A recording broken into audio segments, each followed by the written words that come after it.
आज हमारा computational physics पे 9th लेक्चर है, जिसमें हमने इंक्रीमेंट डिक्रीमेंट ऑपरेटर्स को स्टडी करना है।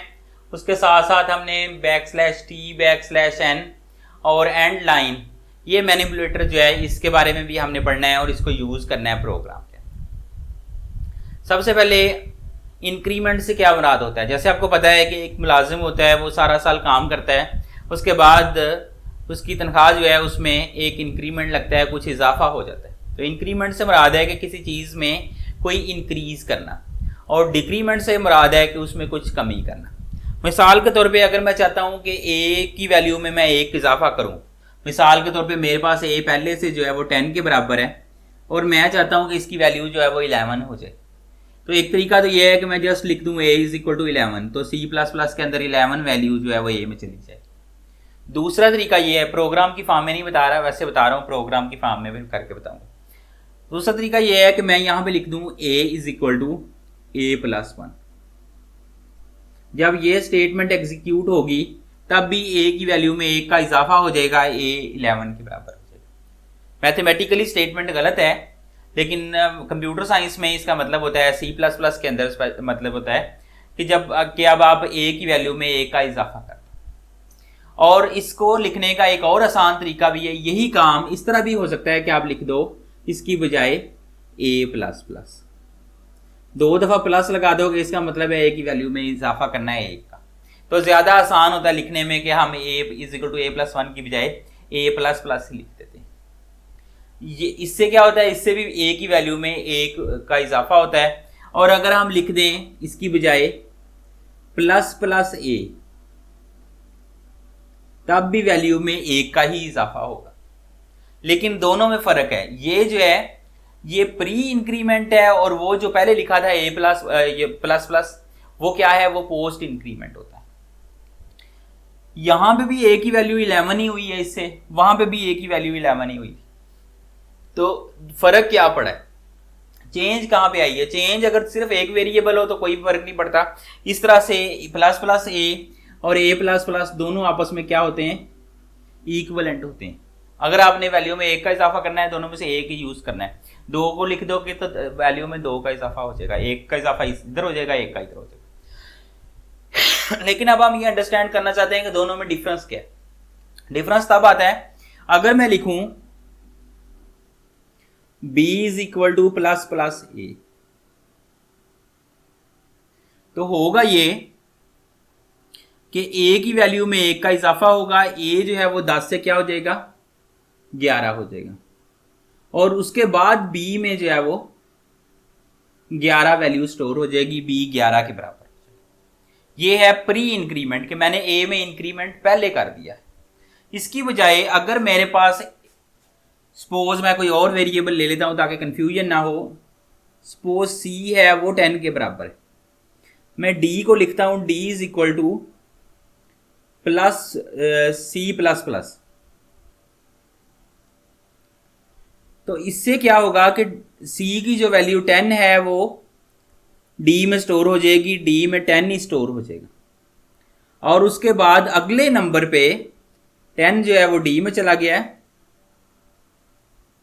और नेक्स्ट नंबर पे c में 1 का इजाफा होगा, तो c की वैल्यू जो है वो 11 हो जाएगी। 11 c की वैल्यू जरूर होगी, लेकिन d को वैल्यू पहले असाइन होगी, जबकि यहां पे a की वैल्यू में इजाफा पहले होगा और b को वैल्यू बाद में असाइन होगी। तो ये इक्वेशन की फॉर्म में इन दोनों में डिफरेंस आता है। तो ये हमारे पास था इंक्रीमेंट ऑपरेटर। उसी तरह डिक्रीमेंट ऑपरेटर के लिए भी, अगर हमने किसी चीज की वैल्यू में कमी लेके आनी है, तो a इज इक्वल टू 10 है, a की वैल्यू में कम करने का एक तरीका ये है a is equal to a-1 कर दूं, लेकिन ये ज्यादा लेंथी है और इतना सूटेबल भी नहीं लगता, इसलिए हम क्या करते हैं, a कर देते हैं। इससे भी a की वैल्यू में 1 की कमी हो जाती है।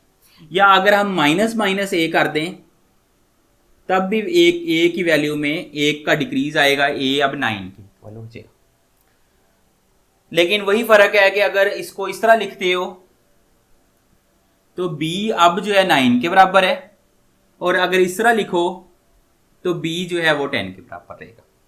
तो ये वही फर्क है, जो प्लस में था वही माइनस में भी ट्रांसलेट हो जाता है डिक्रीमेंट ऑपरेटर में। अब हम प्रोग्राम लिख के देखते हैं कि होता क्या है, ये कैसे जो है वो हम प्रोग्राम की फॉर्म में इसको चेक कर सकते हैं। सबसे पहले हमने एक वेरिएबल यूज़ करना है, तो हम क्या करते हैं, उसको डिक्लेयर कर देते हैं। तो हम डिक्लेयर करते हैं इंटीजर ए। हम एक दफ़ा इंटीजर वेरिएबल को डिक्लेयर कर दें, अगली दफ़ा उसको वैल्यू दे सकते हैं, ए इज इक्वल टू 10 लिख सकते हैं, ये भी तरीका है। लेकिन आमतौर पे इस काम को एक साथ ही कर देते हैं और इसको लिख देते हैं integer a is equal to 10। इस चीज़ को हम, इस प्रोसेस को नाम देते हैं इनिशियलाइजेशन। ये हमने क्या किया है, इनिशियलाइजेशन। लिखना नहीं है आपने प्रोग्राम के अंदर, लेकिन आपको पता होना चाहिए। Integer a is equal to 10 हो गया। अब हम क्या करते हैं, सपोज करते हैं सी आउट ए। अब चूंकि हमने इन्वर्टेड कॉमास नहीं लगाए तो ए की value as it is display होगी इसे।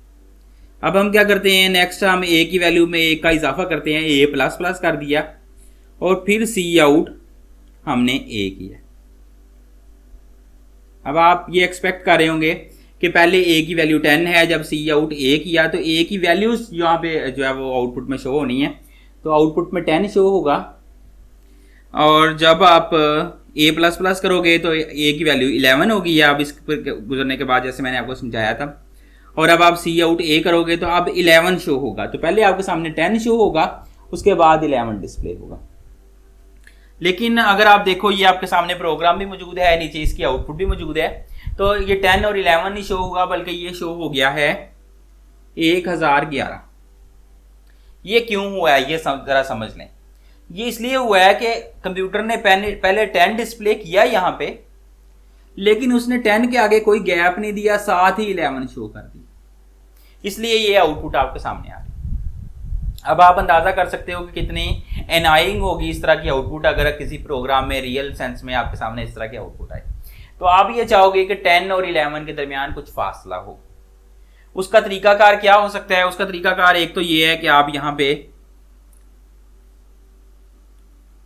दोबारा से ये ऑपरेटर लगाओ, ये थोड़ा सा फासला वैसे ही दे दो इन्वर्टेड कॉमास के दरमियान, और ये चीज़ का टर्मिनेट कर दो। अब होना क्या है कि जो भी इसके दरमियान है वो चीज़ शो होनी है ना।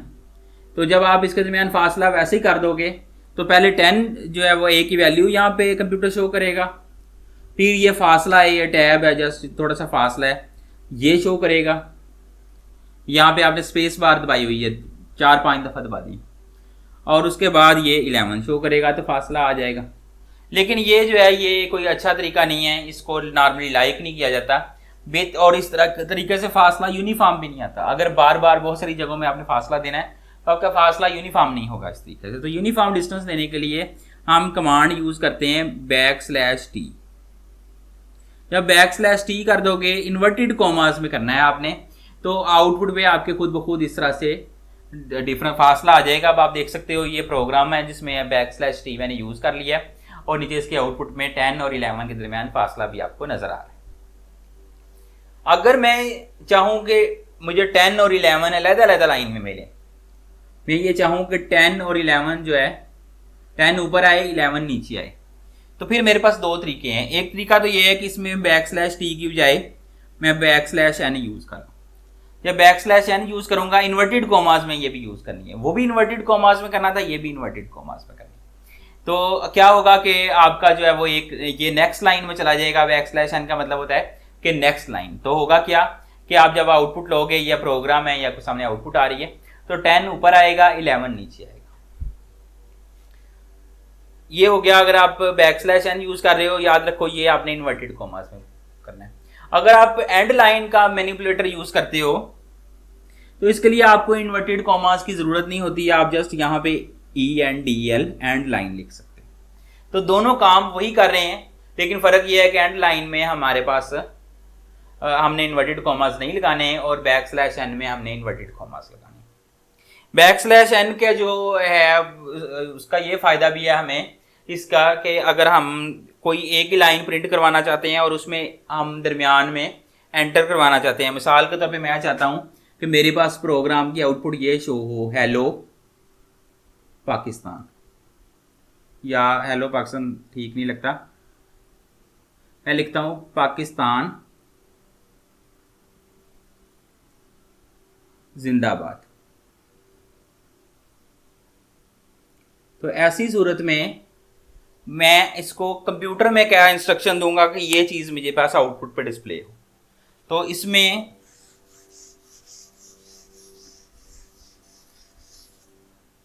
मैं आपको पहले एंड लाइन से बताता हूं। एंड लाइन का अगर आप यूज करते हो तो आप लिखोगे cout Pakistan as it is show होगा, फिर इन्वर्टेड कॉमास, फिर एंड लाइन, उसके बाद दोबारा ये ऑपरेटर लगाओ और आगे दोबारा इन्वर्टेड कॉमास, जिंदाबाद। अब इस प्रोग्राम की आउटपुट जो आएगी वो ये आएगी। लेकिन अगर आप ये चाहते हो कि यही आउटपुट आए और आपको ज्यादा ना लिखना पड़े, तो इस सारी चीज की जगह आप दरमियान में \n लिख दो, तो ये खुद ब खुद एज इट इज शो हो जाएगा। मतलब मिसाल के तौर पे अब मैं सारा लिख के बताता हूं। पाकिस्तान के आगे \, लगाइए आपने, n लिखा, आगे जिंदाबाद। तो ये इस तरह से कर देंगे आप, तो ये आपके सामने अब प्रोग्राम भी डिस्प्ले हो रहा होगा और नीचे उसकी आउटपुट भी डिस्प्ले हो रही होगी। तो पाकिस्तान और जिंदाबाद अलग-अलग लाइन में आ जाएगा। तो जब भी \n इस्तेमाल करना है, ये इन्वर्टेड कॉमास में इस्तेमाल करना है, इन्वर्टेड कॉमास में कोई चीज़ है उसके दरमियान में भी यूज़ कर सकते हो, लेकिन एंड लाइन जो है वो आप इन्वर्टेड कॉमास में इस्तेमाल नहीं कर सकते। तो इस तरह से जो चीज़ें मैंने आज की वीडियो में बताई हैं, उम्मीद करता हूँ आपको अच्छे तरीके से अंडरस्टैंड हुई होंगी। कुछ प्रोग्राम्स करेंगे हम, अभी हम सी लैंग्वेज के बारे में कुछ चीज़ों को बेसिक को अंडरस्टैंड करेंगे, उसके बाद डायरेक्ट से हम अपने कोर्स कंटेंट पे आ जाएंगे और उन चीज़ों को सी लैंग्वेज में ट्रांसफर करना शुरू करेंगे। मिसाल के तौर पे आइलर मेथड जो है उसके रिलेटेड हम एक प्रोग्राम पढ़ेंगे, फिर हम इम्प्रूव्ड आइलर मेथड वगैरह को करेंगे, लेकिन उसके लिए हमें सी लैंग्वेज की थोड़ी सी अंडरस्टैंडिंग की ज़रूरत होगी। अभी डायरेक्ट से अगर हम वो करने की कोशिश करेंगे तो फिर हमें अंडरस्टैंडिंग नहीं होगी। शुक्रिया।